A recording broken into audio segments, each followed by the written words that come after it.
The martial arts movie genre is of itself a subgenre of the action movie genre. A martial arts movie is basically a movie where the story is mainly driven by one or more fights that are central to the plot and storytelling. Some examples of martial arts movies are Police Story and Ong Bak, as well as Van Damme's Bloodsport, Seagal's Above the Law, and even Stallone's Rocky movies. Let us now list the three main martial arts movie subgenres. Wuxia movies. The word wuxia literally means martial heroes. In these movies, the heroes were usually experts with the sword and possessed almost supernatural abilities and skills.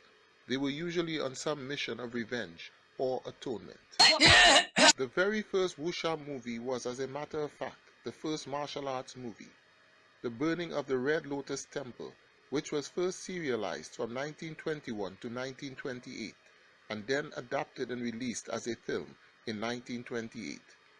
Fun fact, those early films would have the male hero played by a female dressed as a man.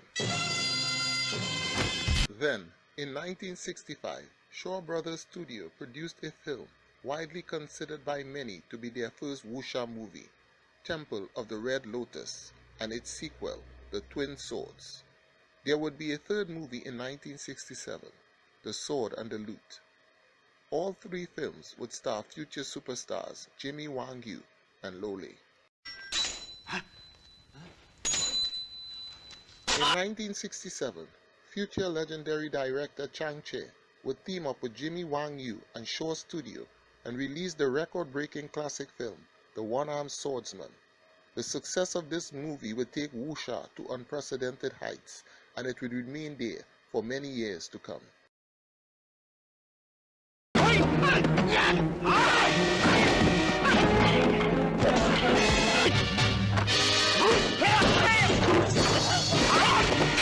In 1970, a movie named The Chinese Boxer, later released in the West as The Hammer of the Gods, and starring Jimmy Wang Yu, exploded onto Hong Kong cinema screens. The concept of this film was quite different from the typical wuxia movies that were being made at that time. The story was a simple one of revenge, and the hero was an average man with an extraordinary kung fu fighting skills, who was forced into defending and avenging the oppressed. The audiences loved it. The kung fu action movie was born.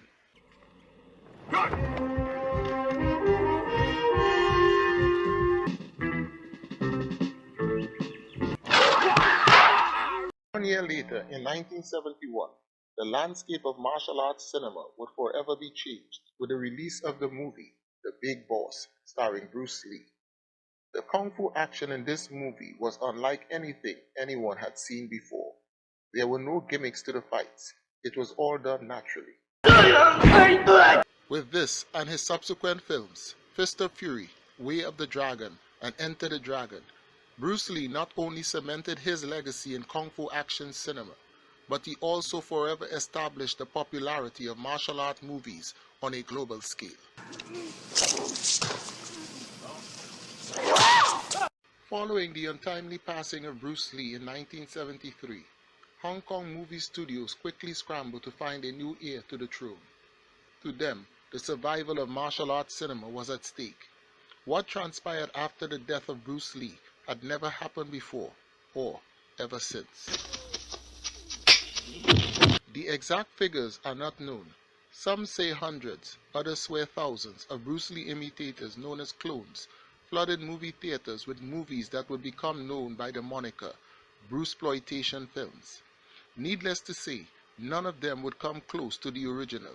The future of martial arts cinema was indeed uncertain. Right. Something else.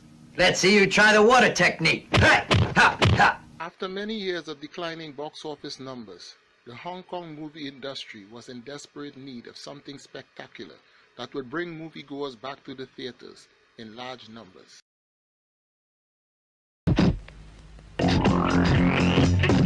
In 1978, their prayers would be answered in the form of a movie called Snake in the Eagle's Shadow, starring Jackie Chan. This film would give us an underdog hero, one who possessed no fighting skills, and pit him against a ruthless villain who is a master of Kung Fu, throw in an old teacher who teaches the young man Kung Fu, and infuse comedy into the fight scenes. Those ingredients would give us what would become known as Kung Fu action comedy.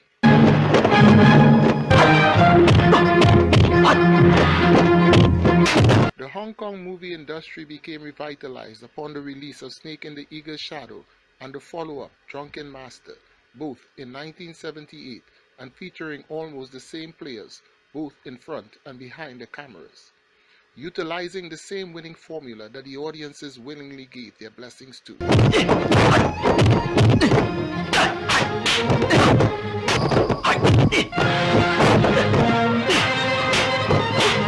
Almost immediately, the Hong Kong movie market was flooded with films using the same formula. Some would be more successful than others, but what was most important was moviegoers were satisfied and were spending their money to see these movies. Well, that's good. We'll settle things. Now you're here. The three subgenres that we briefly covered are considered to be the most popular in martial arts movies. However, there are others that we plan to cover in a more in-depth video sometime in the future. Some of those subgenres are samurai, Shaolin, ninja, karate, and gun fu, all of whom coexisted alongside the main three subgenres. Good. You're an extremely astute fellow. We can stop pretending. They are my personal guards. They're very interested in your skill, too. And so they'd like to test you. Going forward, I sincerely hope that this video helps you with the classification of the different subgenres in martial art movies. If you have enjoyed this video, please like, subscribe, and hit the notification bell, and feel free to leave a comment. Thank you, and may the Fu be with you.